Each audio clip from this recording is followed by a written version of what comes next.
Hello. Welcome to the Talkin Kop, the show that talks about Liverpool, the club that is spreading joy and optimism across the internet.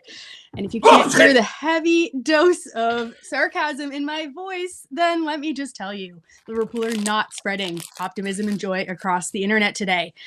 Kev, we're going to talk today a little bit about the unfortunate news that Guehi has been signed by City and not by us. We're going to talk a little bit about the reasons that we feel like that has happened, just sort of our general reaction to that. We're going to go on to kind of talk about, Richard Hughes a little bit. We're going to touch upon sort of our general consensus around what the club is doing and maybe just air some grievances as well. So that's the rough kind of what you can expect from today's show. If you're in the chat, feel free to throw in your opinions about Guehi. The one thing that we ask is just be kind about directing your anger toward either us or the people in the chat, because I feel like there are people that we should be angry at. We didn't do anything about it. So I'm really, really sorry, but we're just here to kind of talk about it. So feel free to throw your opinions in there. Kev, I'm going to come to you first. They are your mates, Ashley. Not being funny, okay, well, we'll get to that. We'll get to that. I don't want to get associated with the wrong people too early in the show. Kev, I'm going to come to you first for your immediate reaction when you heard the Guehi news this morning. I kind of said last night when it was the links were starting to come thick and fast, and it wasn't a case of who they were. It was more about who they were coming from. And then I thought, when I saw it this morning, that City had agreed or were close to agreeing a fee. It was when, not if, then. Because City don't go public with deals unless they're really close, and it was within very short spaces. I think they were kind of on notice because they knew Glasnow's press conference was coming. Mm. And they knew that he was definitely going to be asked about it. And that press conference in itself turned out to be a whole other ball game for a lot of other different reasons. So that's probably why City accelerated the announcements. Not surprised. I think before when we were getting to the end of December, do you remember when we were talking about the potential, ins and outs and what have you? We all said, we haven't really heard anything. Normally you'd expect something over the Christmas if someone was going to be signing very early January, along the lines of Van Dijk, stuff like that. That didn't happen. So any hopes that we did have that, Richard Hughes, after seeing Leone going down for the season in September, October, whenever it was, would have had, we've got 2 months to maybe address this. Decided, no, we won't address anything. We won't go for the player that we really wanted in the summer and that we had in the bag and we managed to screw up.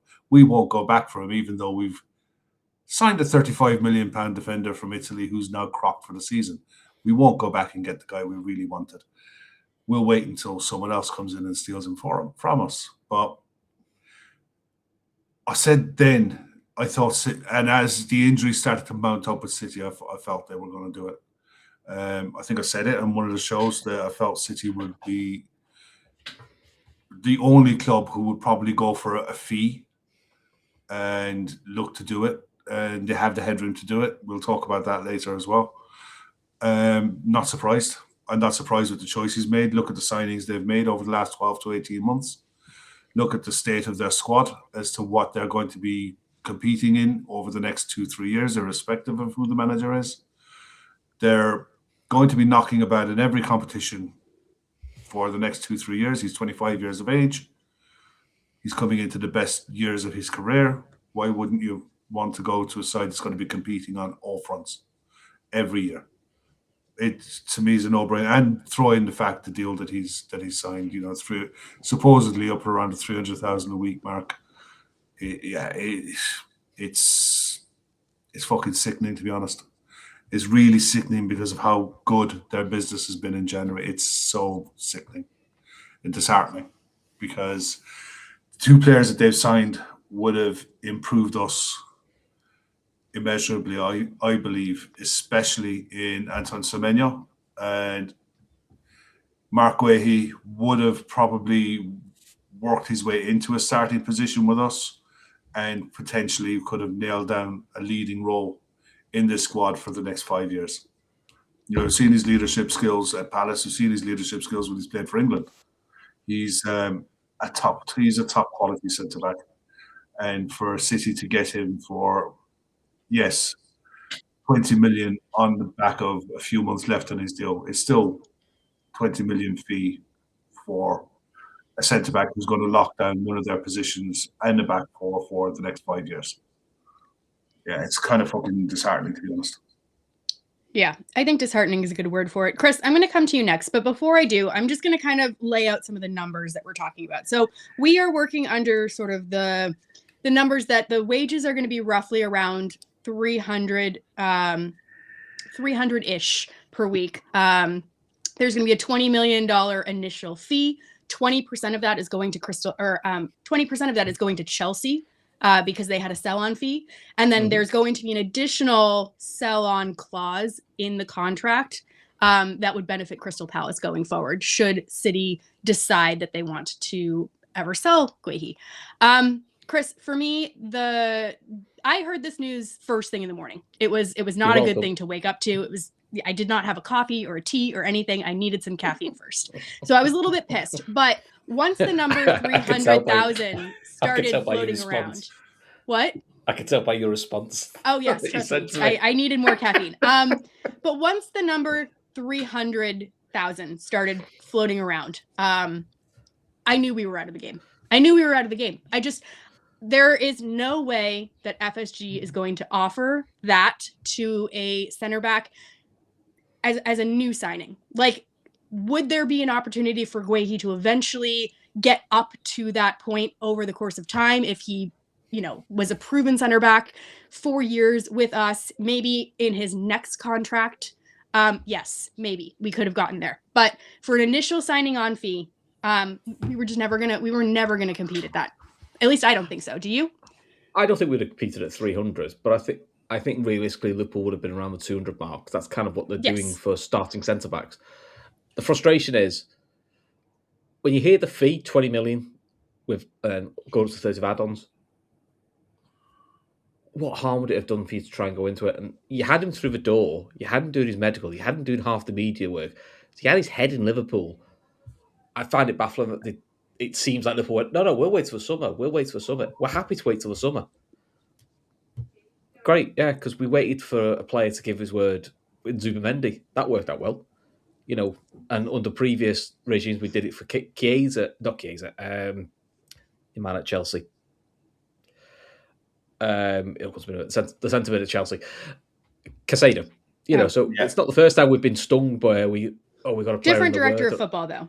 I know, but it's not. It's becoming a habit where Liverpool are just like, oh, it's all right, we'll get it done. I think there's a little bit of arrogance. Oh, as soon as you got a whiff, and we got the whiff of this in November, December, at City were looking. Why Liverpool then weren't thinking, we need a centre back, we need to go for that.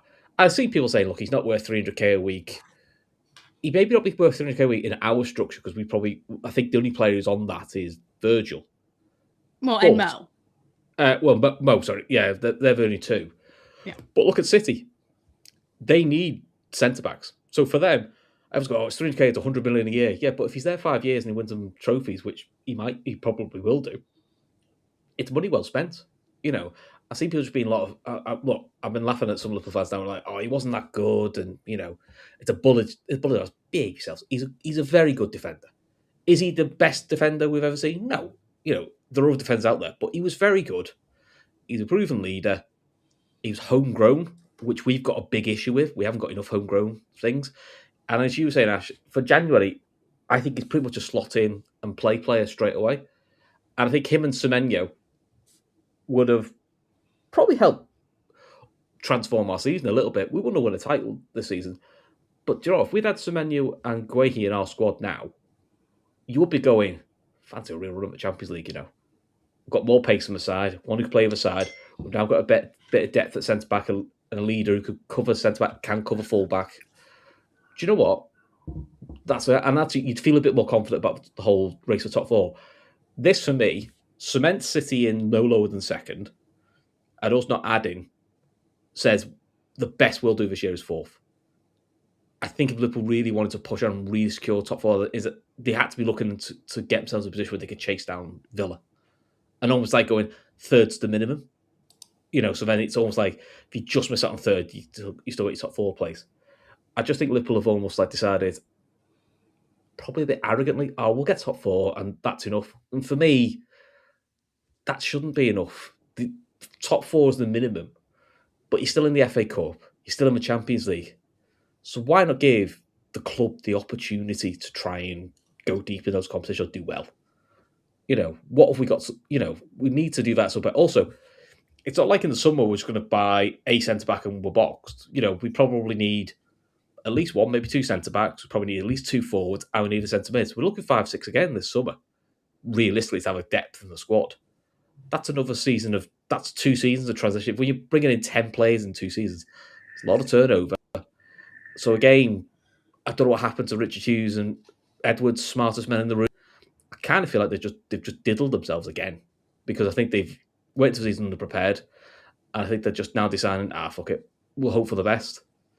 You kind of hope it works. You kind of hope it works because you do as Liverpool, you want it to work, but I just feel like it just feels like an unnecessary risk.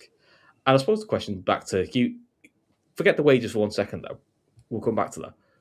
Name me who else you're going to get as a centre back who is around that price, around that level of experience, that's homegrown, that we could throw into our squad.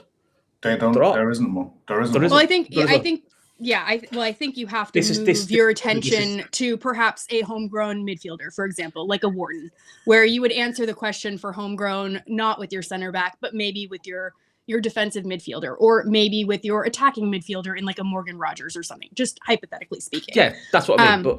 But I'm just at that point going where they could go on this bullshit line of, we're looking for extraordinary opportunities or, opportunistic signings. That was one. Semenyo, that was one. I think they're both opportunistic, and you chose not to do it. It stops being opportunistic at a point, and that's something that we have to talk about. So, you say kind of park the wages for a second. I can't park the wages because I think that's the reason we haven't done this deal. And, at the end of the day... What we don't know is, did we even approach him in January? Or did we just say, hold tight till January? Because he may have just got itchy feet and gone, fuck it, City want me now. I know they're going to pay me. All of this is going to come out in the wash over time. I think 250, 300 is the standard what City offer for most players these days. I think that's becoming the norm. But that's not the standard for us. And I think it's really important that we talk about this idea of, you just said that we have so much to do over the summer. So one of the things that we have to do over the summer is sign more than one center back. And I talked at length about this to some people in our Telegram, and there was a lot of back and forth, and I respect everyone's opinion. But at the end of the day, Kev, can you throw up our LFC wage bill? Because I think it's important that everyone kind of sees just what that looks like. So the font's really small. I apologize. There's a lot of players here. But at the very top of this list, I'll just read it out in case you're listening as well. You have Mo Salah, who is at 400,000. And then you go down to Virgil van Dijk at 350. And then there's a pretty significant drop down from there. You have Isak at 280. You have Gakpo at 250, which, we can have a conversation about him stealing a living. You have Ekitike and Florian Wirtz both at 200. And then you drop down again to Robertson. And then below that, you have Allison, Chiesa, McAllister, Gravenberch, all on 150. And then you have Szoboszlai on 120. And then from there, we just drop down. So the players that are over 300, there are 2. Those are the only 2 players that we have over 300 in our entire history. And we've kind of broken our wage structure, so to speak, or made exceptions for those 2 players who I think have been club legends and thus deserved that fee. If we break our wage structure by having albeit promising, albeit low priced in terms of transfer fee, center back, if we give him 300 as his initial base offer, what happens when we try to go sign Schlotterbeck or Van de Ven or whoever it is? Just fill in a name. They're going to ask for that same fee as a sign-on. Because they're going to be right around the same level of experience, hypothetically. They're going to ask for that same fee. What happens when Szoboszlai sits down at the table and decides, I'm going to need a new contract, which they're doing right now. And there's probably a reason he's holding off on signing that contract. Gravenberch as well. When they sit down, they're going to want 300. That's what they're going to want. I get your point. The reason I say part of the wages to a certain point is and we'll never know this. My frustration is if you basically had him through the door in end of August, early September. It feels like almost Liverpool went see in the summer, and almost like it went cold. That's how it comes across, and maybe that sometimes with players are like, well, these coming now, they're offering me more money. You guys have said wait till summer. I don't want to. At no point did Liverpool ever say, "You still look? Are we still coming?" Could we not have just been honoring his decision? Could have been. But interestingly, we saw a thing. Your man from Sky again. He's a bit of an embellisher, but they got the impression the way Liverpool went for Guehi in the summer was a little bit arrogant, as in terms of Liverpool, like it was like we'll get to you. Oh, you go take it or leave it. So I don't know. Again, maybe Liverpool's relationship with Palace and that isn't that great. And Palace had saw the opportunity as well to go, well, screw Liverpool over here. But if you look at those wages there, Gravenberch, Dominic Szoboszlai will both be looking to be around the 200 mark on their wages.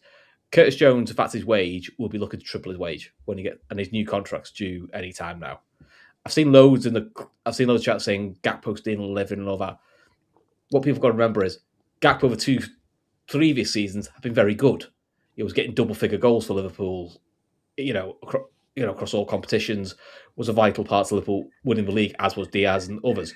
So he'd earned his wage. The fact he's been shit this year, who hasn't been?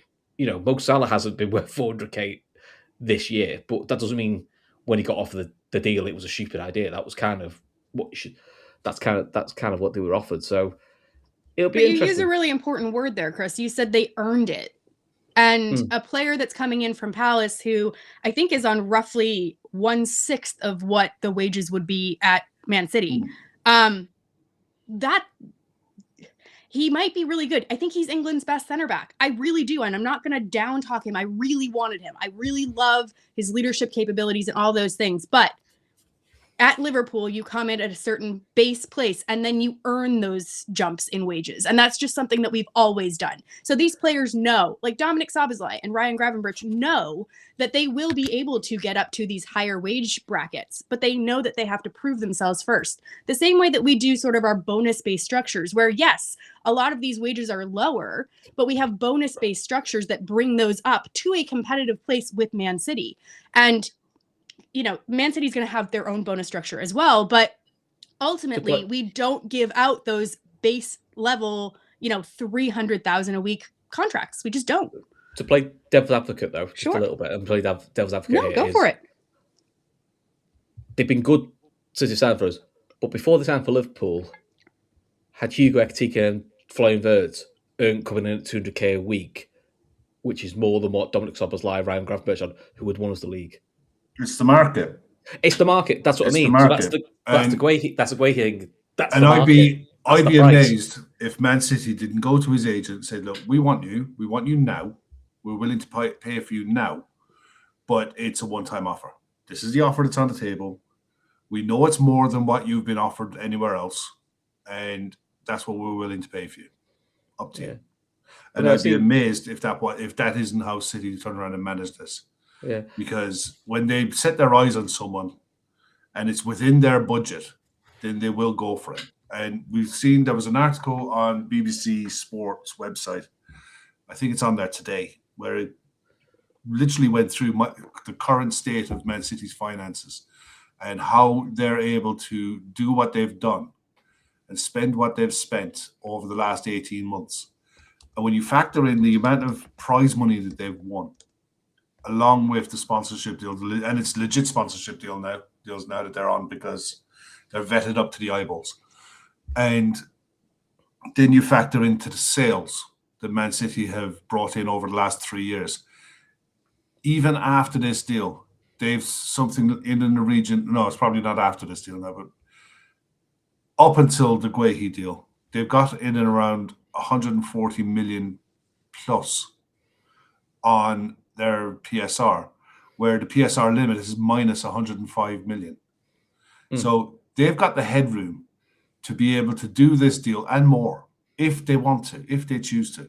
And what they've done by actually getting rid of the likes of De Bruyne and some of the other older players, the high wage earners off their books over the last couple of years, Gundogan, these Akanji to a point apparently.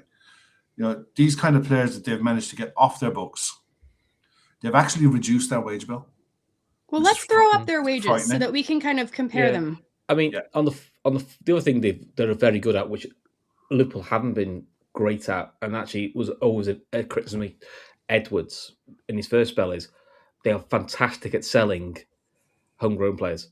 I think Kev, you said me, isn't it like nearly 300 million they've made on 350. They've made, not on homegrown, but they've made something in the region of 350 million pounds worth of profit, of sales over the last 3 years. So 6 windows. Yeah, they've recouped nearly 350 million. The likes of Cole Palmer for 40 million is pure profit, and there's a few others in there that have been youth player pure profits sales that go massively towards your high end PSR. So they've been able to sell at a really good level, and when they've recruited, you look at the wages they've been recruiting at. It's sustainable for them because they're competitive in every competition every year. I mean, it wouldn't even enter your head that Man City would be in a dogfight for top 4. It just at the start of every season, no, they're going to be knocking in around the top 2. The first or second every year. Yeah, I mean, just point John on the chat saying being England's best centre back isn't saying much. For 300k a week, that's the very best centre back in football. I like Guehi, but he's not worth those wages. But he is to them. And also, if you look at all these wages here, John Stones 250 gone in the summer. Ruben Diaz, talk is he's gone in the summer. Ake 160, talk he's gone in the summer. So basically he's coming in at 300k as their starting centre back. And they're going to shell 700k a week in the summer. So actually, they'll have money then to go get another centre back. So the other one in all of this is all the City have done. And Gav made a point earlier on in a chat that all Man City have done is turned around and said, look, the signing on fee that you were going to get off Liverpool or anyone else, we've incorporated that signing on fee into your wages over the length of your contract. So odds are, if he was being offered a deal on 230, the same as Tiani Reinders, the rest of it would probably add up to the transfer fee that they're paying him for, and the signing on bonus as well. So we'll never know the true numbers. But ultimately, if you think this is solely about money, then fair enough. But by the end of his time at Man City, he will have silverware. He will have medals in his pocket and a nice chunk of change in the other pocket. So I don't blame him for the move one bit. Okay. So good point, though. If Guehi helps them win the league, then it's 100% worth it. So for them it is. That's how they see it. There's a really good. Hang on. I just got to. Can we stop this nonsense from Kev? The City can do this. They're always contesting. No, they're doing it because they are owned by a country with unlimited wealth. John, go on the BBC. Open up the BBC app on your phone. Go and read the article, not by me, but by a finance expert in football. Read it. Read it again, and then read it a third time, and then come back and we'll have a conversation about it. Because until you're dealing in the facts and the reality of life, I can't talk to you. Okay. Just do us a favour, John. We'll give John a little bit of time to go read that article. John could go and cool off for 10 minutes and then come back when he could be respectful. Because, sorry, John, grow up. There's a way of making a point. You don't need to be an arse about it. Yeah, I'll back in a few minutes. I'm sick of it. Okay. So let's just kind of roll this back a little bit. So just trying to kind of take the temperature down. I'm going to throw out a hypothetical to you, Chris. And again, cool. This is not me saying I didn't want Guehi. I absolutely wanted Guehi. But hypothetically speaking, take your mind back to last year. And we had every intention of signing Zubimendi. That fell through at the end of the summer transfer window. And we all were, pretty pissed off about it. And then you have the Liverpool hierarchy, whoever you want to kind of talk about, Edwards, Hughes, Slot, etc., taking their time looking at the team over the course of the whole year. And they decide that, you know what, after review, we no longer think that Zubimendi should be our primary target. Now, granted, we had Gravenberch in the squad and he showed, potential and growth for that position. We don't have that scenario here for center back. But is there a world where the Liverpool hierarchy have looked at basically where we were when we were going to sign Guehi in the summer? Maybe it felt like a cherry on top. And then they say, you know what? Actually, now that we're looking at the squad in its current iteration, we see how many holes there are. Maybe we need to look at something else. Maybe we need to look at a different profile, for example, than a Guehi, especially if Ibu Konate is going to leave.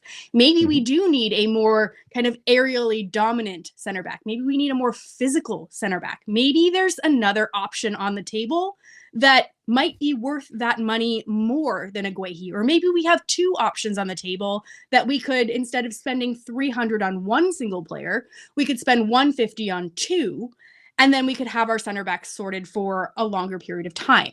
Is there a world where maybe that's really just what's happening? And Liverpool have decided, you know what? It's no longer a market opportunity in the sense that we need to spend this money elsewhere. And I understand it looks like it's only 20 million, but that being said, the money that we were going to use for Guehi, you can also look at the money that we got in for Elliott and say that those two numbers matched up, and we don't have that money for Elliott anymore.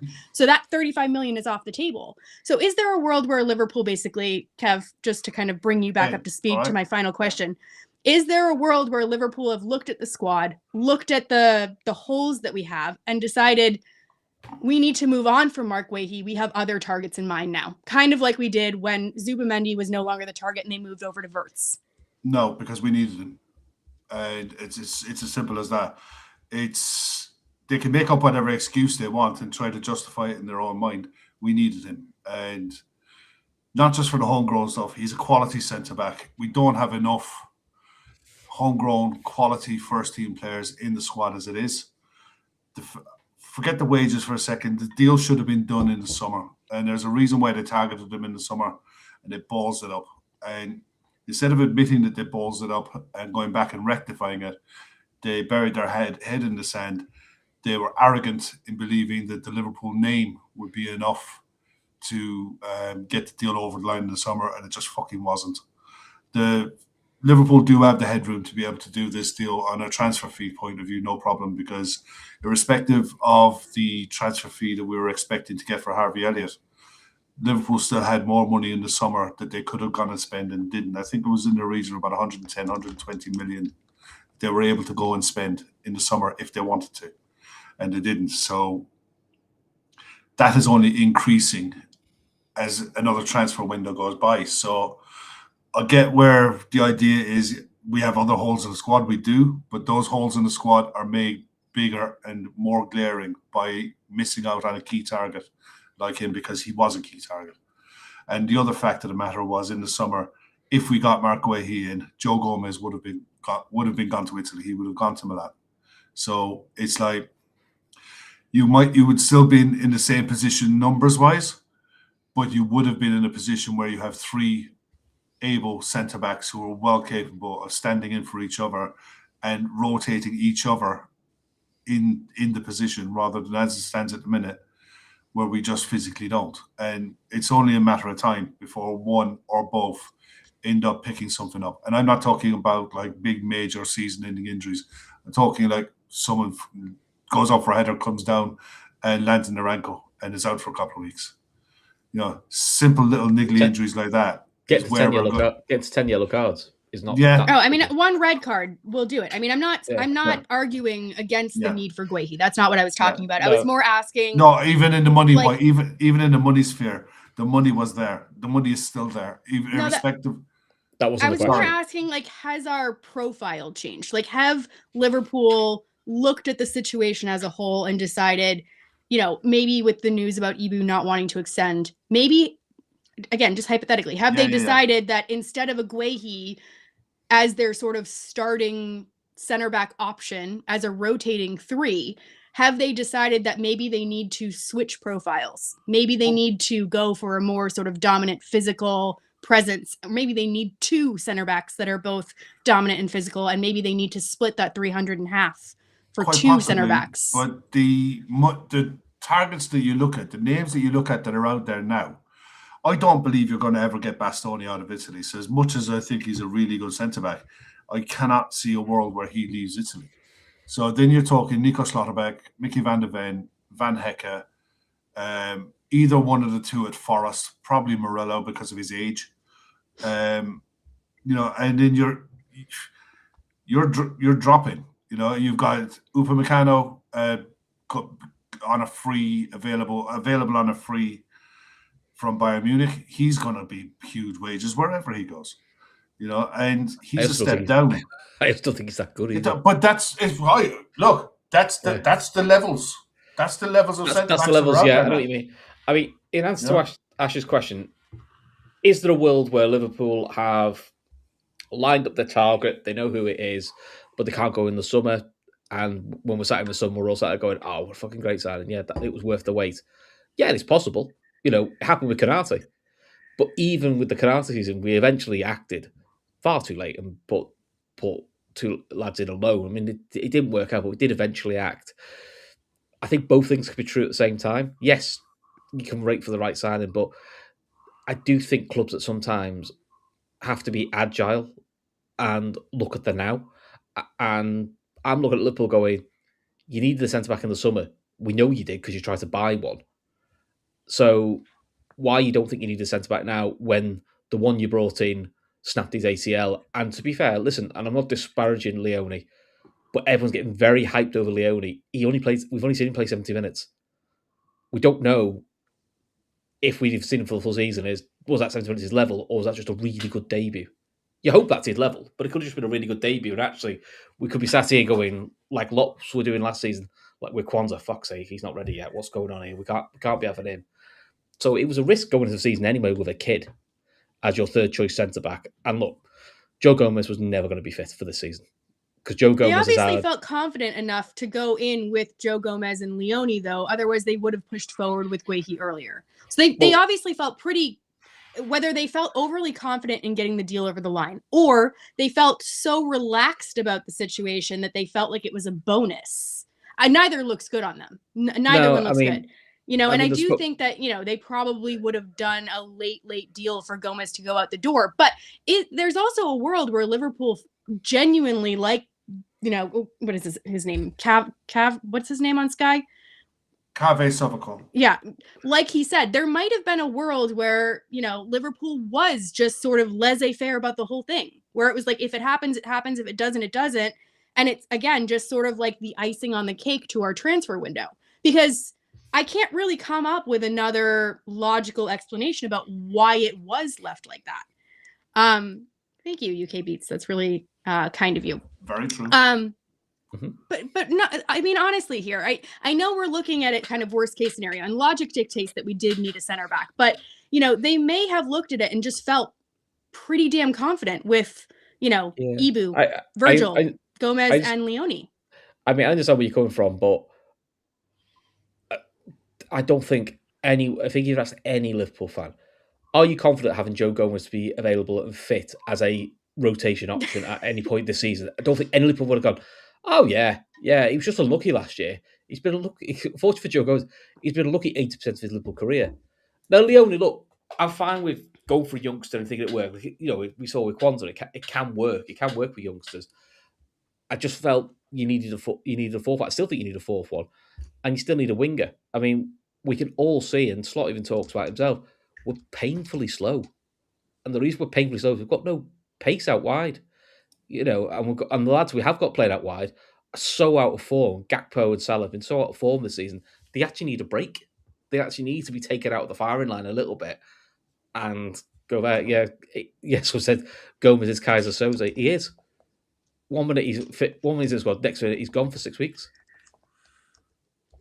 I mean, I guess that kind of brings us on to an interesting conversation here, which is what the hell are Richard Hughes and Edwards doing here?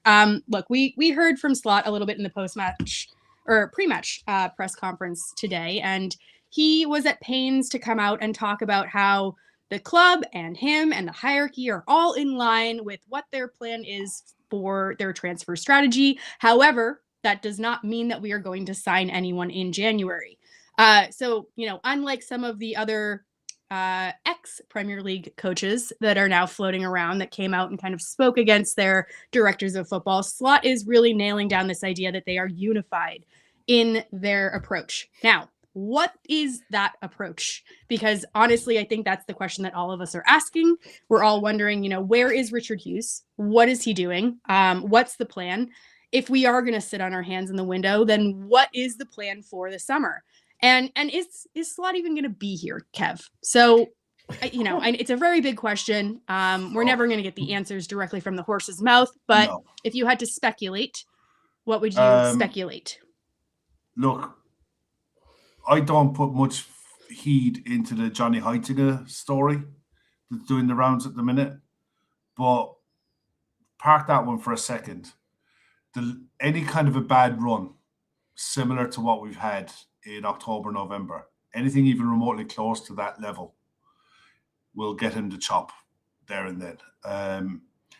Xabi Alonso losing his job at Real Madrid has put a sword of Damocles over Arne Slot's head.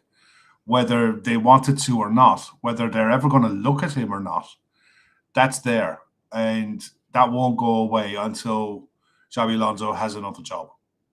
So he's very used to the continental model of head coach, director of football. He knows how to handle those questions in a press conference with what's being said. So I didn't expect him to say anything other than what was said today. But go back a couple of press conferences ago when he talked about his style and he talked about how he wants to play with wingers and he loves playing with wingers and he's always played with wingers. And then you look at the makeup of the current squad and you're like, we don't have a winger. Not in the traditional sense, not in the sense that Arne Slot has come through his career playing with. So is that an indirect way of saying, look, I need these players to be able to play the way I want to play, but I'll do my best with what I have on the table at the minute and I'll play your game, which is kind of what it is. It's kind of like he's saying, look, this is the squad I have to work with. I'll come up with a way of playing that I think will be able to get us back into the Champions League. It'll keep us competitive in the Champions League and it'll keep us competitive in the FA Cup. Whether it's good enough to win it or not, who the fuck knows? We've seen worse sides than what we have now win a Champions League. So I don't know. It will be enough to get top 5, but we need Mo Salah to find form. You need that ability, someone to be able to pick the team up on their shoulders and carry us into the next half of the season, because by the looks of it now, that squad that we have currently is what it is. Mm-hmm. It's not. I don't think it's going to get any help from anyone, and it's going to be a case of whatever you got, this is what you've got to achieve. Because if we don't, there's going to be radical change in the summer, because you're going to have players asking to leave. You've got players who are going to be out of contract in 2027. The likes of your Curtis Jones, who's on a pittance in wages terms comparing to what his value is. And with 12 months to go, you're handing negotiations over to players who know their worth, because they see the same figure. They can Google the same figures we can see. They talk to each other. When they meet up at internationals, they agents know each other. They know what they're asking for. So Liverpool at the minute look like, and it's only because it's what they've done so far, they look like they're really in the phase of rebuilding, but it's only the first rung of the rebuild has been done, and they didn't get it all right. They messed up the foundations.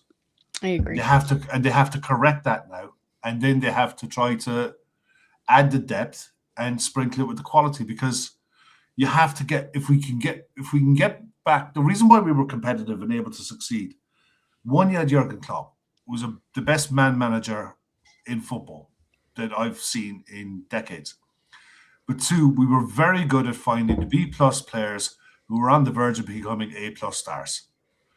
And we need to get back to that. but it's finding them. There's so many. The analytics involved in finding these players now is so widely used across the board, and it goes back to a point that was made on in a report there recently about the potential for the Premier League becoming so leveled as a competition that the sides look to the fine margins to get results and become more defensive, and it becomes more stale as a brand, and you can regress that way big time. You can lose what it was. Yeah, we talked about that the other day. We talked about it maybe sort of becoming like, the Italia kind of 90s version. Yeah, the late 80s, early 90s. Yeah. Chris, Kev talks about Arne Slot talking about his philosophy, I guess is what I'll call it. So for anyone that hasn't heard this quote, because there were a couple people in Telegram asking if the quote was real about wingers, I'm just going to read it out. And then, Chris, I'm going to kind of ask you about why you think that our director of football is recruiting for a different system than what our coach is asking for. So this is from Arne Slot a couple of weeks ago. He says, packing the team with midfielders is not something I'm doing by choice. I am not doing it because certain players are not, I am doing it because certain players are not available. And that is something that needs to be really, really clear, because I am a manager now for 6 or 7 years, and I have always played with wingers, and I have always changed my wingers with new wingers coming in. So I always have it 4-3-3 with real wingers and never 5-4-1 or 4-4-2. And I have adjusted it maybe 4 or 5 times in my career to bring in a midfielder as a winger, because I thought that the other team, when I was at different clubs to Liverpool, would have more quality than us. So I wanted to make it more solid. But if I am known for one thing, then it is attacking football, playing a lot of attackers and bringing on a lot of attackers when we are a goal down. So I don't think he can be any more clear. Wingers, wingers, wingers. This is my thing. I don't deviate. I don't play 4-4-2. I don't play with 2 strikers. And he specifically says, I have always played with wingers, and I have always changed my wingers with new wingers coming in. And I think that's probably a really key point to hang on to. Yeah. Richard Hughes has not bought Slot any wingers. He has sold his wingers. He has, decided that there are certain wingers that are going to stay at the club. They're going to hedge their bets on Mo Salah having another superstar season. They're going to hedge their bets on Cody Gakpo somehow reaching another level.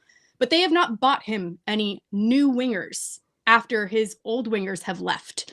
They have bought him 2 number 9s. They have bought him a number 10. They have bought him some fullbacks that he needed, rightfully so. And they have bought him a goalkeeper. Is there anyone else that I'm missing? I don't think so. Yeah, Leone. Okay. One young youth center back. Yeah, but that youth center back was 35 million. You know what I mean? I'm not dismissing. No, I'm not. But there's no wingers in that equation. No, 100%. So, Chris, why is our director of football not buying for a system that our manager is so adamant that is his kind of driving force? If that is true, from the horse's mouth, it seems like it's true. Yeah. Truthfully, you don't know, because we never found them. Playing devil's advocate, if I was Rich Hughes, I go, you say you change this because you haven't got the players available. You've only lost one winger in Mo Salah. That's the only winger you've lost. You've still got Gakpo, you've still got Chiesa, you've still got Rio. So you have 4 wingers. Yeah, but Slot didn't sign Chiesa. Hughes did. Well, Diaz left. But we also didn't replace him. Yeah, but ultimately, it doesn't matter. Hughes is going to sign every player. You're the coach. You coach with what you're given. And he would have been involved in, you went to season with 4 wingers. Now, if he's saying to me, Chiesa and Rio aren't ready and I need a winger, so be it. But he never plays them. So if I'm Richard Hughes, there could easily be an argument going like, and I'm sure there probably is debate inside going, you've got 4 wingers, why aren't you playing 2 of them? And he's telling them now, I don't think they're ready. Well, you weren't saying this in the summer. I feel like if you were saying it to somebody, might have looked at a winger. There is a world where Slot said, I can make this work. And now we can't make it work. And go, well, I need wingers. And you could have the club going, listen, we bought all the other players. You said you could work with the wingers you had. So so now you tell me you can't. It's a bit late now. Well, playing devil's advocate.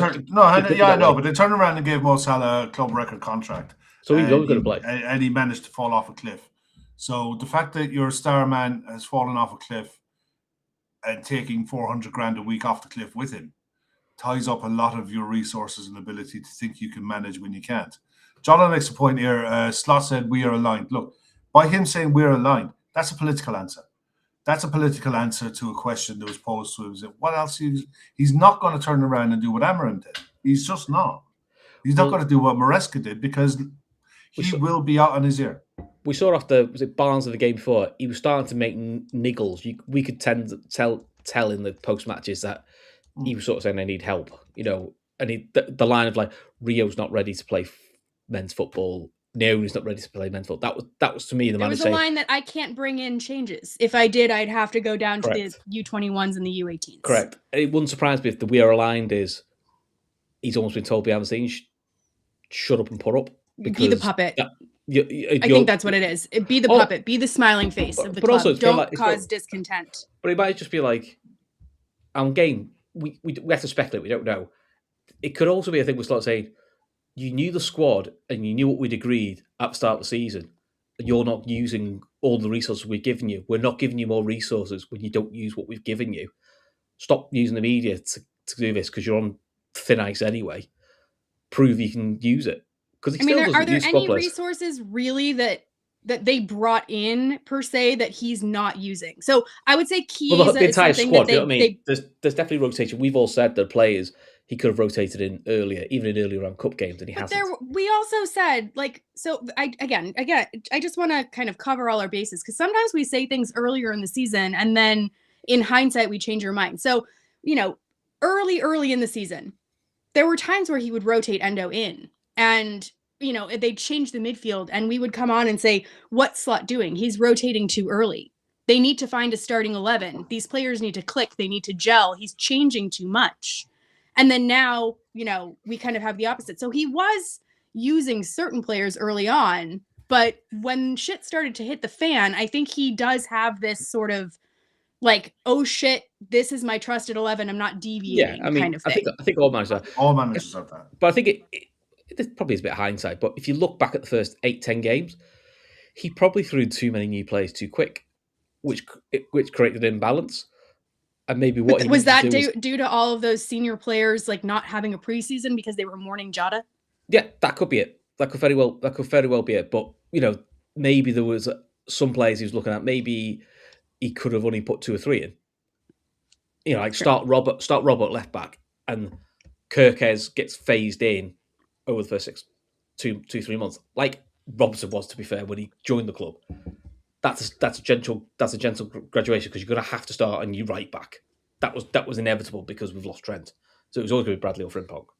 You keep the midfield as it was, and then you drop in Wirtz and you drop in one of the attackers, and you leave Gakpo and Salah. So you keep it almost like what you had last year with a few little bits, and then over time, as most things evolve, the new players take over. Now, listen, that's easy to say in hindsight, but that has been done with other clubs before. So that could be a criticism of Slot is maybe you push too many of the new players in too soon as an argument.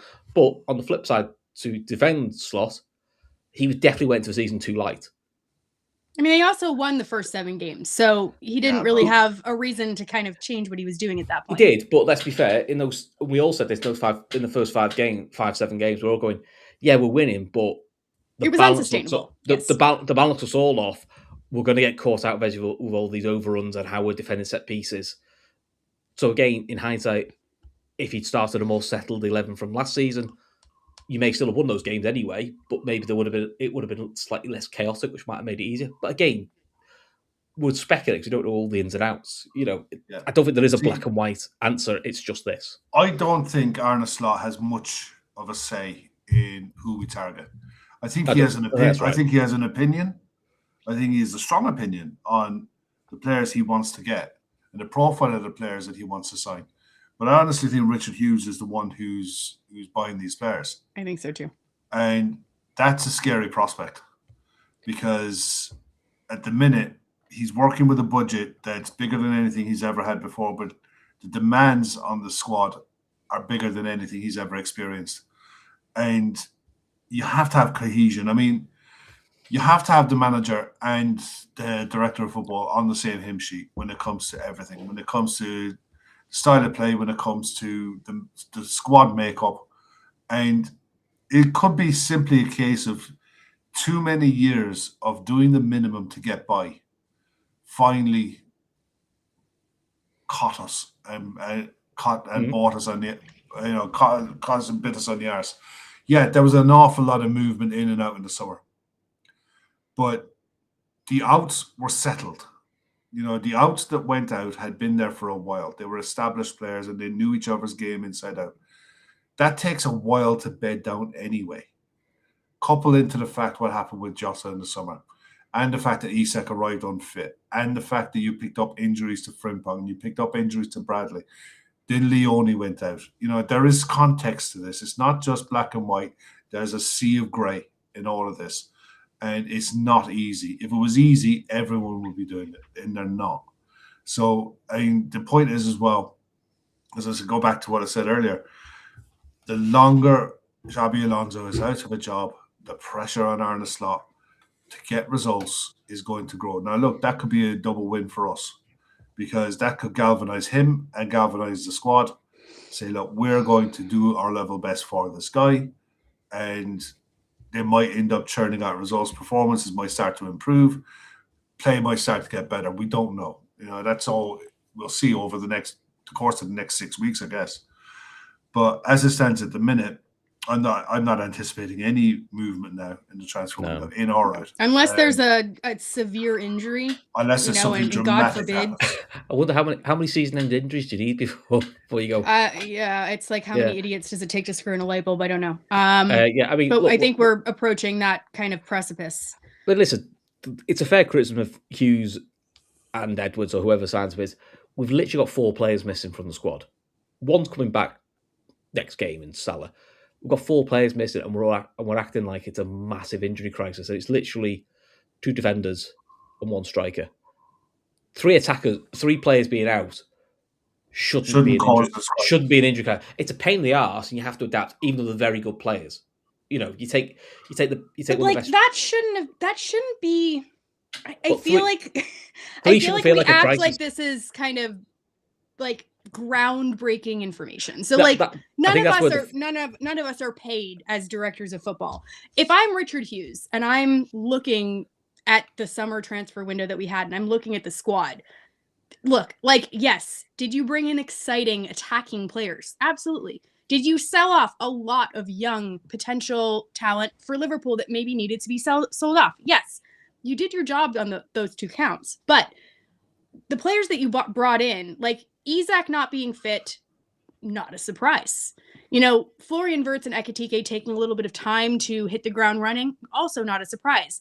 The fact that your young center back didn't come to fruition as a gamble, there was a 50-50 chance that was going to happen anyways. Joe Gomez being missing. Joe Gomez getting injured is not a surprise to anyone. Chiesa not being fully fit and trusted. Not being trusted by Slot. There's an evidence of, proof for that. The young 17-year-old winger not hitting the ground running.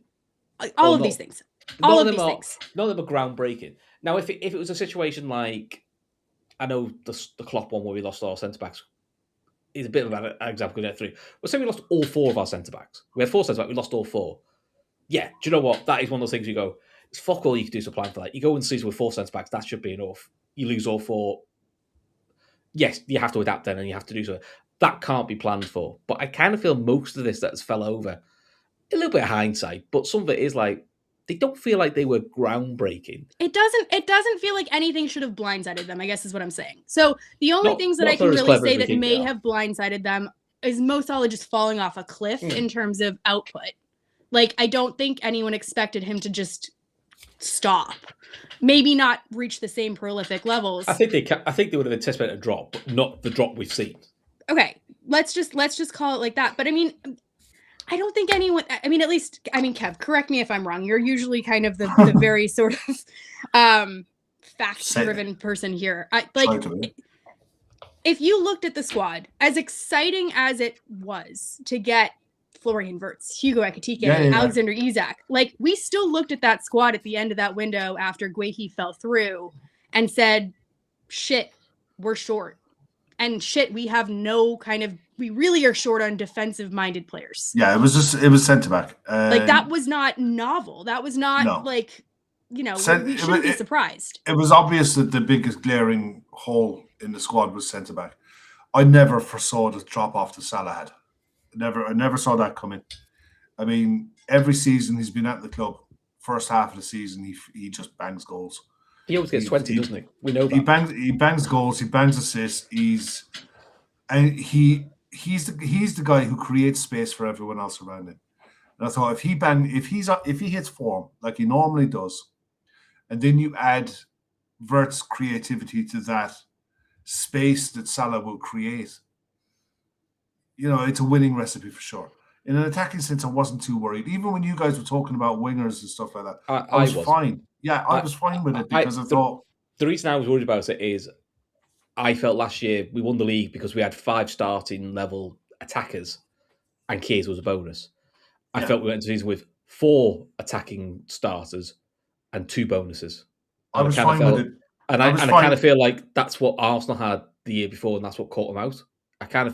It felt like we had the formula right last year of 5 starting level attackers was what you needed to win the league because we literally did it. And it just felt like we took a gamble there, which I don't think we needed to. I was fine with it because you had Florian Wirtz. I was seeing Wirtz as centre mid, wasn't I? That's the difference. You can play Wirtz as a second striker, you can play him as a left winger, you can play him as a 10. And his flexibility meant I was okay going in with the numbers of forwards that we were going in with, assuming Salah was hitting his numbers, assuming Cody Gakpo was hitting his numbers. Those 2 drop off, then you need a Chiesa to step up, and he never will. You know, as much as I love him, as much as I think he was a fabulous footballer, it's just not there anymore. And he's an impact sub. Rio is still developing as a player. He's still learning what it is to be a senior footballer at 16-17 years of age. There aren't many 17-year-olds who make massive impacts. If they're making a massive impact at 17... There's none. Outside of Lamine Yamal, there's none.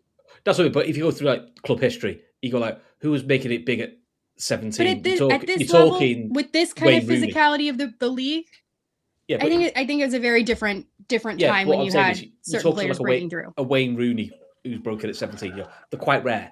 Like a James Milner or Wayne Rooney. Look, that's what they. So to expect Rio. But I expected him to be able to give you 15-20 minutes at the end of games here and there, and he just isn't.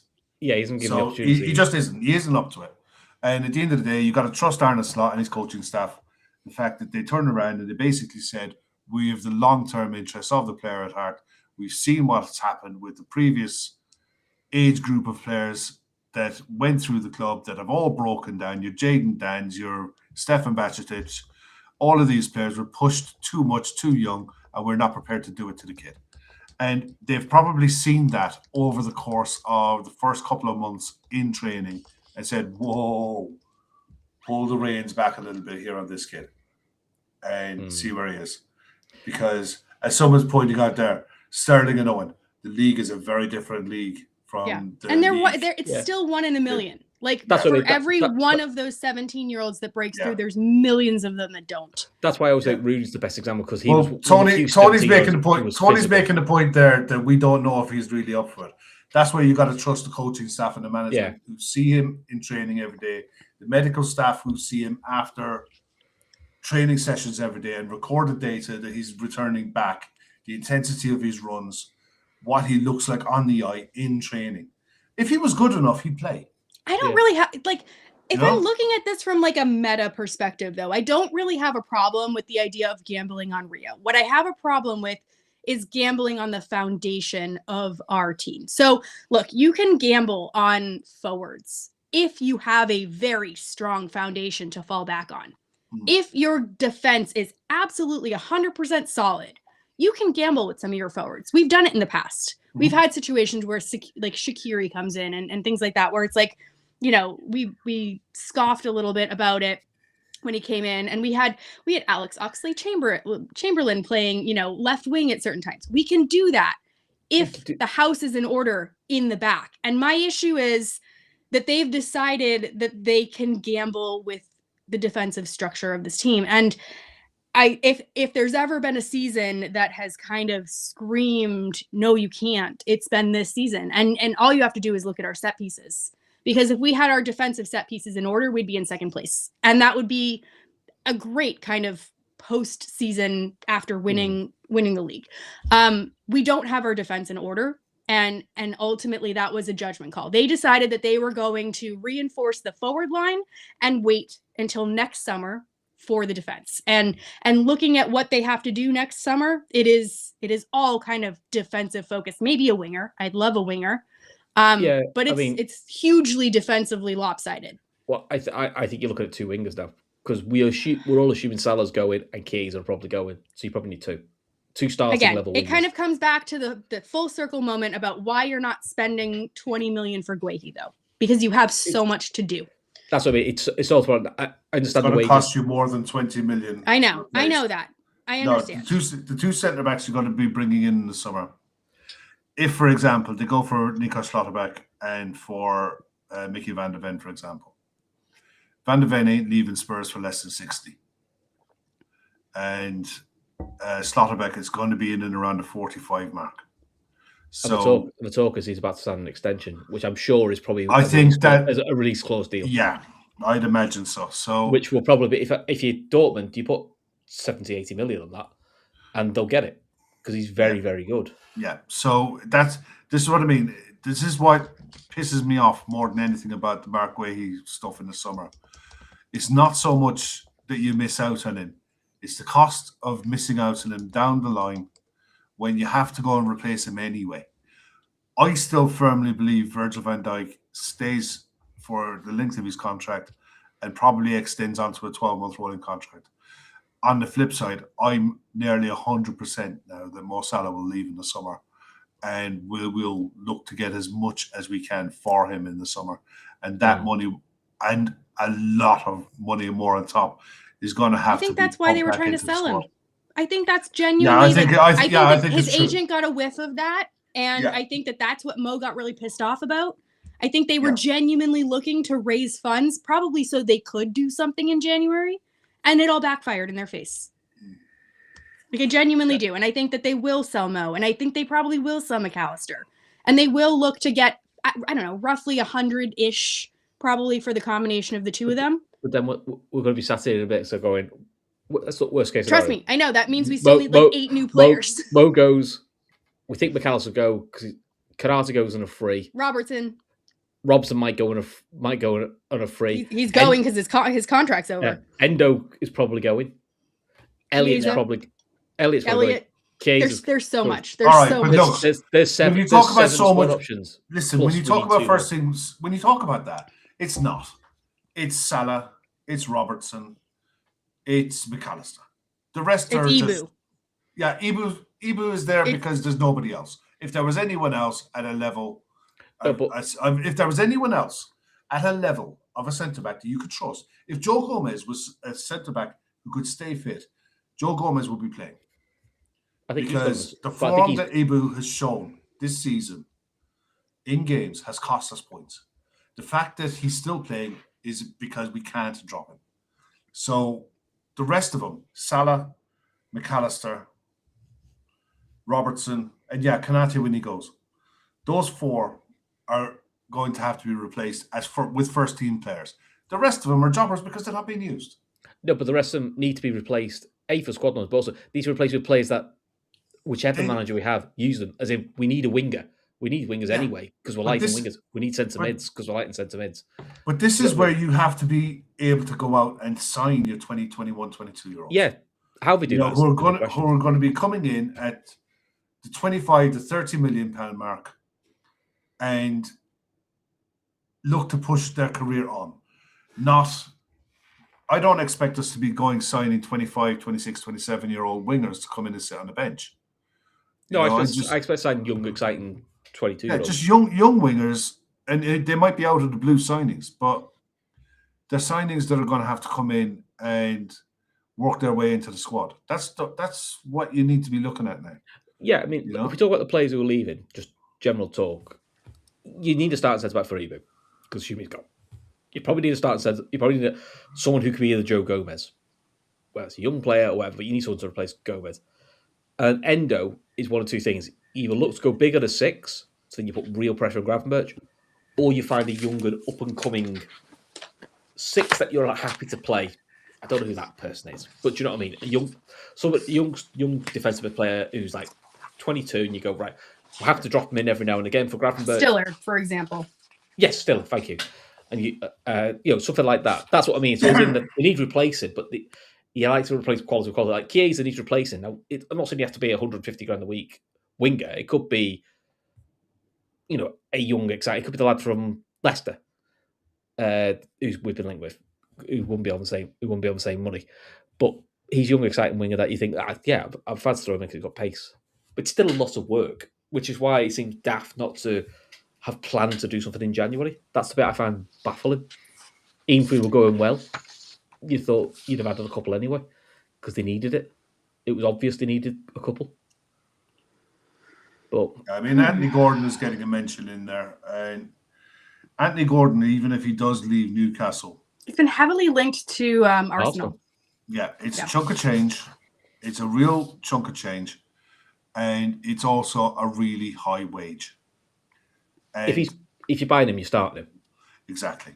And if he goes to Arsenal, for example, then it's because Arsenal are selling one of their current wingers. They're probably just selling Trossard. I think Trossard and Martinelli are both going. Or Martinelli, or both, yeah. So, but at the end of the day, Arsenal have done their investment in bulking out their squad. And they bulked it out mainly with fees in and around the 30 to 50 million range. That's where they bulked it out. They bulked it out with nearly players. They're not, but not stars, but they're on the verge. Like Timber. Our recruitment policy has changed away from that very dramatically. It really needs to change back. Well, I know, but I'm just saying, the public stance, the public transfer policy from Liverpool, and this goes back to Pep Linders and Klopp, is game changers and young up and coming starlets. End of story. We will move on from anyone else. We are not interested. Otherwise, we are going to recruit from our academy. That is their words, not mine. So game changers, young up and coming starlets, or we will recruit from our academy. There is a missing link there, though. The reason why Arsenal are where they are, or even City are where they are, is because there are kind of a second, you're sort of what do you call it with the people that are second in line to being the big stars? You're sort of backup. No, I just said they're the B players. The B teams. The ones that are and it's not Robertson Robertson I could maybe make a case for, but it's not Endo and Chiesa level. It's a step above that. It's a step above that where they can plug and play. I've always used Curtis Jones as a perfect example of this, where Curtis Jones is a perfect squad player that can also step up and be a regular starter at any point in time for Liverpool, and you won't really notice a drop off. I think, you look at that Arsenal team and you see players like Madueke or Trossard or, look at even Mikel Moreno. Moreno is a perfect example. You look at Ben White. You look at Ben White and Timber's Ben White and Timber are the best one because Timber wasn't exciting. Wasn't exciting, but he came in to replace it without drop off. But then they might not be Gabrielle level or whatever, but still, we're missing that bridge. We're missing that bridge. We've still got, and then they sell someone like a Norgard, who, look, I remember Arsenal fans were going ballistic when they signed him. They weren't very happy. He's a good, solid centre mid who could play centre back. He's played about 15 minutes of football for the Premier League. No, but he's there. He was there. He's played all the cup games, and they've used him in the lower level Champions League games, and they've just been able to rest a Declan Rice, a Gabriella Saliba. That's all you need for. I've said throughout, we could do a few sometimes you need just like a Nicky Butt. Yeah. Darren Fletcher. They're not flashy players, but you know what? You could drop them in most weeks. They just give you 7 out of 10, do the job, and then that's it. That's what I thought Hughes was going to be good at. Yeah. Because that's what he was good at Bournemouth. I thought we would see more of, like a Senesi that he found there, or if you look at that kind of whole Bournemouth team, there was someone in the chat earlier saying, Richard Hughes is an amateur. At this level, yes, but he's not an amateur. He's been No. performing in the Premier League for years and years and years, and at a very high level. Like what he was able to do with the Bournemouth squad, with the amount of money that he had, trust me, he's not an amateur. But the idea may be that I don't know if he's being asked to go away from his principles, or if that's something that he feels a need to do at a higher level where he's trying to kind of prove himself here. But part of me wishes he would go back to some of the things that made him great at Bournemouth. Like I want to see him do some of that, pulling players out of, leagues that are unexpected, finding a striker or a second striker that, can be like an Eva Nielsen or something like that. That's what we're missing, in my opinion. I think we're missing that sort of clever recruitment. I think you're right. Not wrong. Which is why I'm not keen on. I think again, it's paper talk and it's pie in the sky. So I'm not buying like these. Oh, and some Liverpool are going to go big and they're going to go for like a Barcola and all that. I kind of don't feel that's what they should be doing. No. They should be going for the next Barcola or the next big winger. Basically, like we with Mane and Salah. Spread their money around a little bit.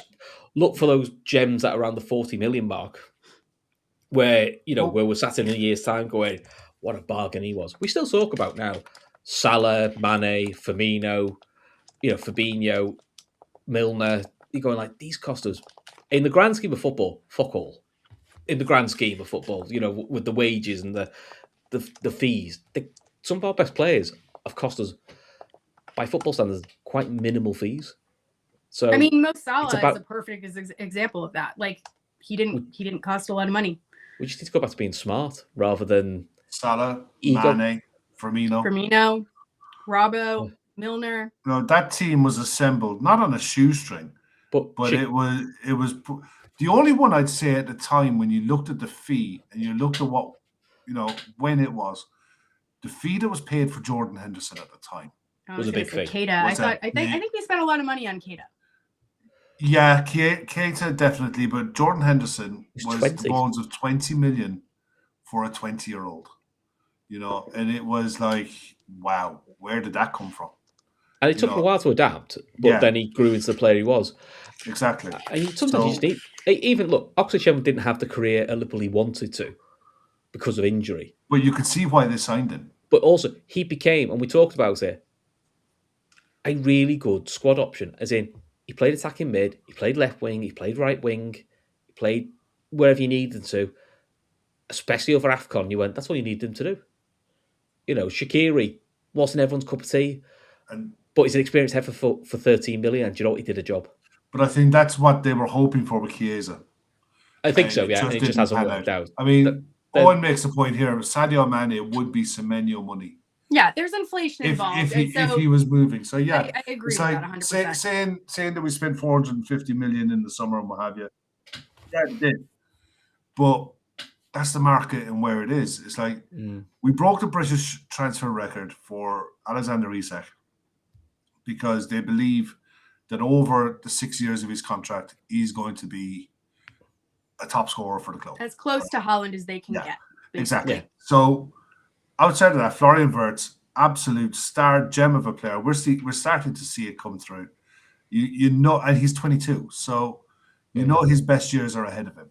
Hugo Ekitike I think has caught us all by surprise a little bit. I think he was a very smart signing. And I think I told you guys he's actually been better than we all thought he would be. When we kind of all picked strikers at the time, I was like, he makes the most sense from an FSG perspective. Like he's an old school FSG signing in the sense that we bought him like right before he jumped. I want more of that. But, granted, he was expensive. He was expensive. Yeah, John makes a point here. Eze building their squad. Eze is a squad player, 68 million. They also bought in Madueke for 52 million. But I bet you in the summer, don't be surprised if Odegaard is sold. They're going to have to sell a few players. They have to, because I think that's their big issue. And it's not a slight on Arsenal. It's very clever business by Arsenal that they're getting Eze in now to be ready for when the next guy leaves. Yeah. That next guy might be Kai Havertz, could be the one that's sold. They might get him back. Jesus will be sold. You're going to get Trossard. You'll probably get Martinelli. You'll probably get Odegaard. You'll get Ben White leaving. I mean, there's going to be about, if they can find buyers, I'd say 6 to 8 players leaving. Yeah, it's almost a credit to Arsenal that they've future planned with players like Madueke, with players like Eze, to bring them into the squad that little bit early. Because, and in fairness, Madueke was just opportunistic from Chelsea. And nobody thought he was going to be a good signing. In fairness, that was a very okay. Well, then good credit to you, because I think there were a lot of people that questioned that. Yeah, a lot of Arsenal fans weren't happy with him, but I thought good when he played for Chelsea. Exactly, and I thought it's the one thing that he's different. He's different from Saka in the fact that he goes outside his fullbacks. I like how direct he is. Where Saka comes back and generally looks to check back in. And I thought the combination of the two gave Arsenal a different outlook on the right-hand side, that locked down that right-hand side with two players, like you would do with fullbacks, no different. And they've locked down that position now for the foreseeable, and the fact that the business they did for Eze really good as well. You got to give them their due. They're a decade further into their rebuild than we are. And they're also funded privately by their owners in a way that we are not. Yeah. They are funded privately by, non-interest loans that we will not do. Like they're being run in a different way. And they are so much further along in their project, in their rebuild. We are I'd argue this is maybe at a stretch year 3 of the rebuild out of 10, where, Arsenal's at a 10, because I think we kind of started rebuilding when we started with our McAllister, Szoboszlai, etc. midfield.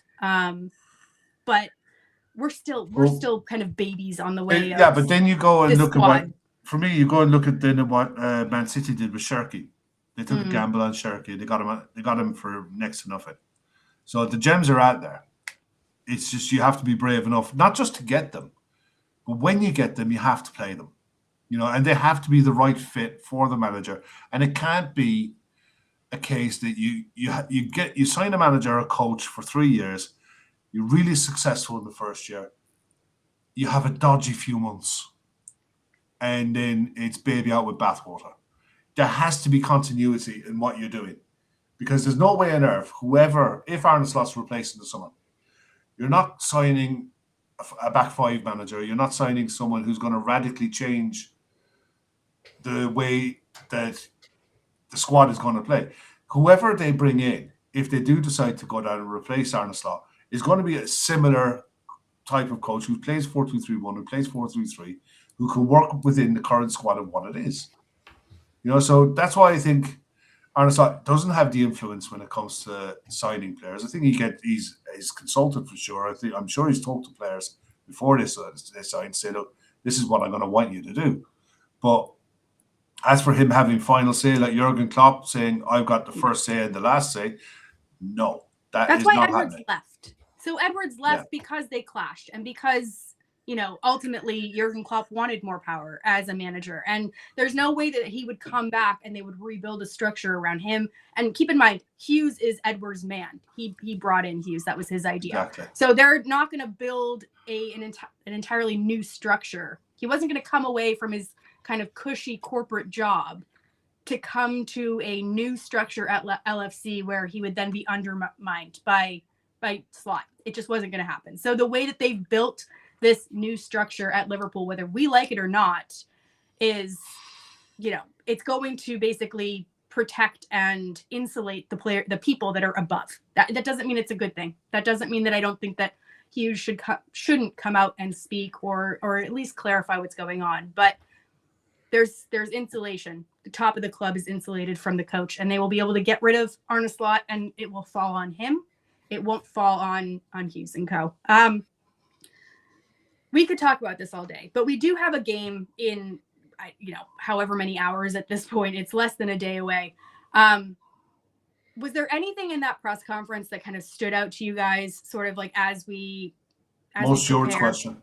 What? Most Stuart's question was brilliant. Do you want to just talk about that real quick? Yeah. I'll give you guys each an opportunity to talk about the press conference, and then we'll just kind of close with maybe.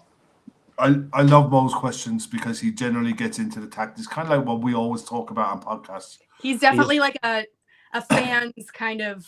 He's a fan's kind of voice in the room for sure. I think the manager enjoys his questions as well, because they're like, oh, these aren't the standard. They're clever. Crap ones I always get. So he basically talked about the crosses and the lack of players in the box, and the type of players that we have, and what he expects or what he's asking them to do. And it's clear as day. You whenever trust your eyes when you're watching. If you're watching Kirkes deliver from wide, or you're looking at Dominic Szoboszlai when he puts a cross in from wide right, how many players are actually in the box attacking the ball? And when you've got 3 centre backs tight on 1 striker, it's got to be an accurate as football, and the striker has to be reading it and timing his run perfectly, or you're going by luck. And some of the times when you're a defending side that has 8 players behind the ball, including the keeper, you're looking for cutbacks. They're getting cut out more often than not, and it's largely because we don't have the number of players arriving into the box late.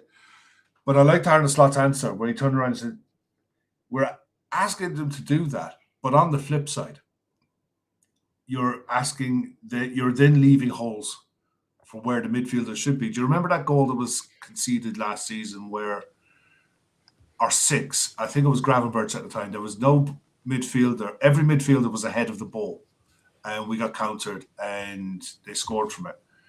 That's kind of the devil in deep blue sea argument when you talk about getting bodies into the box. You still have to have cover, because I think I go back to what I said before. That PSV Eindhoven game scared the living shit out of him. How easy it was to, as it should.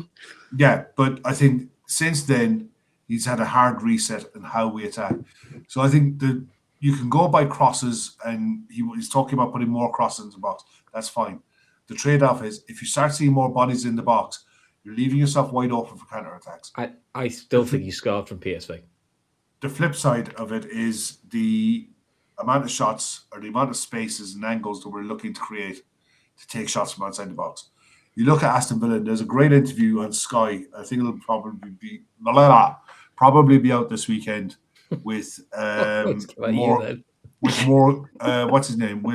Rodgers talking about XG and talking about the number of shots they take from outside the box. And he makes the point that they're not shots to nothing. They're well-worked shots from outside the box by players who are capable of taking them. We have players who can shoot from outside the box. We genuinely do. Szoboszlai can be our Morgan Rogers. He absolutely can be. Szoboszlai for sure.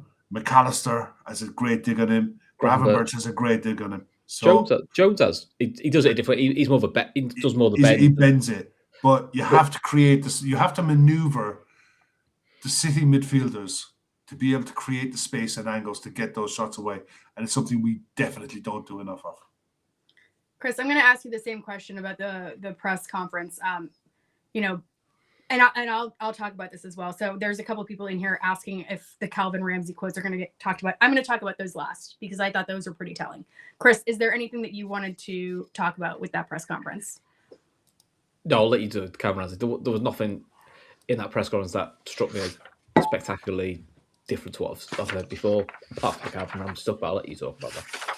Okay, so the thing with Calvin Ramsey, basically, I think that we all kind of agree that Slot's just sort of built from that Dutch mold of bluntness. That idea of he says kind of what he's thinking. But, when he was asked about Calvin Ramsey, he basically came out and said, Calvin Ramsey, can be part of this squad. He has the opportunity to sort of step up. But at the same time, there are other players that I'm going to pick before him. And that, although they do consider him important cover, he's not going to be picked. He's currently not going to be picked. There's a lot of uproar about sort of man management. I can totally see that argument.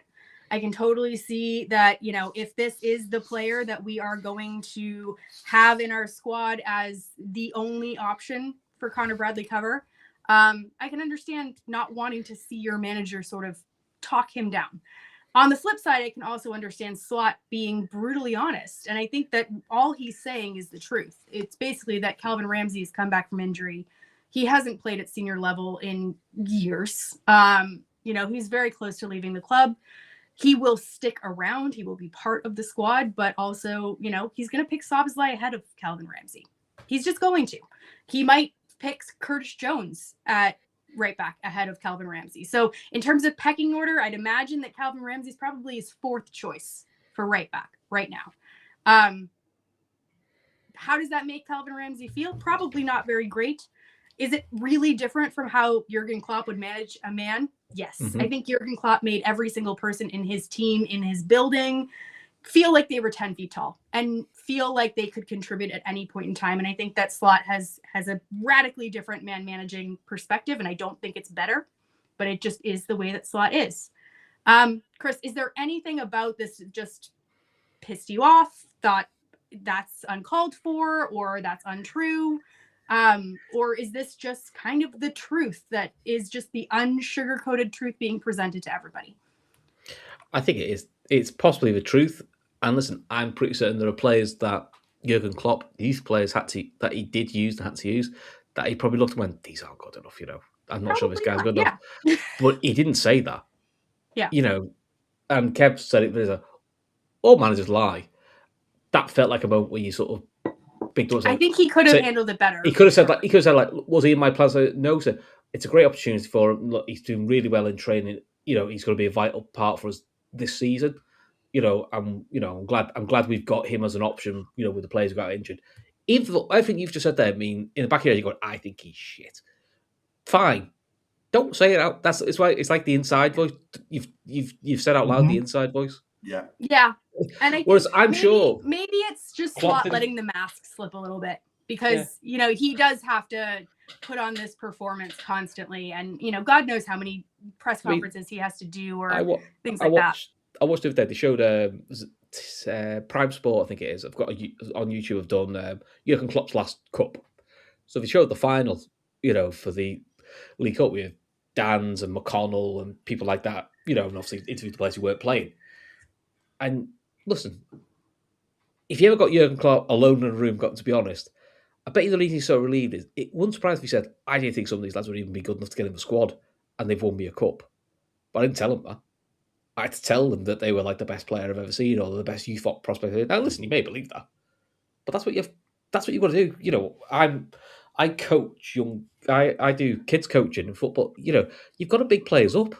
There's always there's a way of telling a player. Like, I know you're not good enough, but I have to make you feel like you're. But also, enough. There's a way of improving a player, bigging a player, without making everyone think the crap. Because I get where you guys are coming from, but you can't. I just don't think it helps. He can't lie to the fans. He had the opportunity a couple of days ago to play him, and it would have been absolutely justified. It would have been the right substitution to make, and he didn't. He chose to play him in a behind closed doors game against Wrexham 24 hours later. So it's not even a fitness issue, and that got out. He's not doing it with Neone either, for example. No. So it's. I don't even know if it's because I think he's not good enough. I just think that in his mind he has a hierarchy of players and he just cuts them off. But I just think it was a case. I just think it was a case he was asked about Calvin Ramsey, and he answered about Calvin Ramsey. I think the thing is with Calvin Ramsey, and it's unfortunate. And you made a great point the other night. Whoever organised his loan to go to Scotland screwed us. Oh yeah. In such a way. And if you haven't seen the show, go back and watch the show, and Ashley explains it brilliantly. We're not going to explain it again. But they hurt him massively. He shouldn't be at the club. All right, and that's the truth. And I think everything that Slot said today is the truth. All right? I think he's no nonsense, no bullshit. I'm going to tell you how it is. Came out in full force, and he did it as diplomatically as possible without turning around and saying, look, Richard Hughes, this guy is taking up a valuable position in my squad. I can't use him. I think that's the other half of the story. I think you're hitting the nail on the head, though. I think he's simultaneously making a point to Richard Hughes and co. while he's making this statement. Yeah. The same way that he was with Rio, calling Rio out for his fitness, not because he's telling him, not because he's trying to tell the world that Rio's not fit or that Rio is shit. But because I think as much as he is trying to play by the rule book, trying to be the diplomatic puppet and all these things, like he's still a human being at the end of the day. And the truth is that Calvin Ramsey is not good enough to be our backup right back. And the truth is that Rio is not good enough or not advanced enough or not old enough or not robust enough to be a starting level winger in this team. And I think all he's trying to do is get that out in any way that he possibly can, while not calling Richard Hughes out or not calling Edwards out, but just kind of sneaking it into his just sort of general phrasing. And I honestly think he was as diplomatic as possible. Yes. I don't think he threw Calvin Ramsey under the bus. I think he just called it straight. He said what every single one of us already sees. And I think John makes a point here. Given the current crisis, if Ramsey was good enough, he would be playing. He goes on to say, I'm pretty sure Slot doesn't want to waste Dominic Szoboszlai at right back because nothing goes through my soul like a rusty nail than Dominic Szoboszlai rocking up at right back in a game, because it's about as bad as having what's his face from Spurs come and maybe be our new coach. Oh, fuck off. I must be honest here. When they say Szoboszlai's going to right back, me and Ashley both smile because we can see the shit fit you're having at home. I mean, I don't like it either, but guys, you wear it on your face. Kev, we are gonna wrap up. Trust me, I take the hint. Oh, shot fired. I'm so sorry. It's been a really long day. When you wake up with the Mark Guehi news first thing in the morning, the whole day just goes off on a really weird tangent. It's the dictionary definition of a triggered day, isn't it? Yeah, it really was a triggered day. I told Chris this morning, I'm like, I need to go do some yoga, otherwise I'm gonna punch a random stranger in the street. I still think my suggestion was better. Go and have a beer. Yeah, well, it was 9:30 in the morning at the time. That doesn't matter. Yeah. Look, speaking of 9:30 in the morning, so tomorrow, 9:30 in the morning for me is when the game sort of starts getting ready. So I think it's going to be about a 10 a.m. kickoff for me, a little bit later for you guys. Look, we face Burnley. It's at home. We're not going to get into the pre-match kind of idea, or we're not going to get into the match in general. If you're interested in that, we already did a show on that. So check that out on the Talkin Kop. Go scroll back in our YouTube history. You'll be able to kind of get our thoughts about the match. But I do want to make sure to remind everyone that we do have our regular post-match content on YouTube. Again, that'll be free for everyone. But we are continuing or persisting with this idea of our Patreon post-match show. So regardless of what happens tomorrow with results, there's basically going to be an unfiltered post-match show. So we'll talk a little bit more about the Guehi news. If there's anything else that comes out, we'll talk a little bit more about the performances from the squad. We'll give honorable mentions, all the things. But yeah, if you want to check out the unfiltered post-match chat, Patreon link is right there. Get it downloaded so that way you can kind of stream right from YouTube into Patreon. You won't miss a beat. So that's there again, if you're interested. So as far as that, I think we'll close this down. It's Nat Geo. Matt is, I think, in the horizon.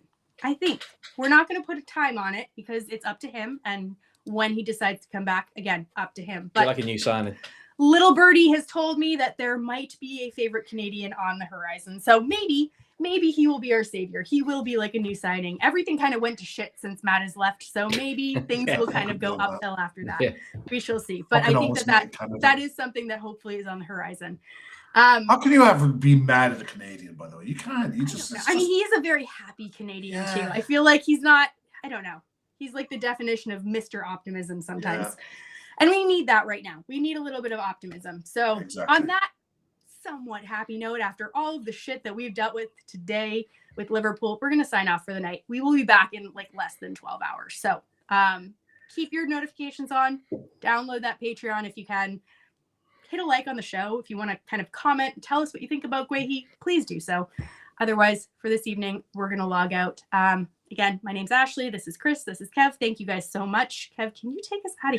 See you guys. And we'll think about our favorite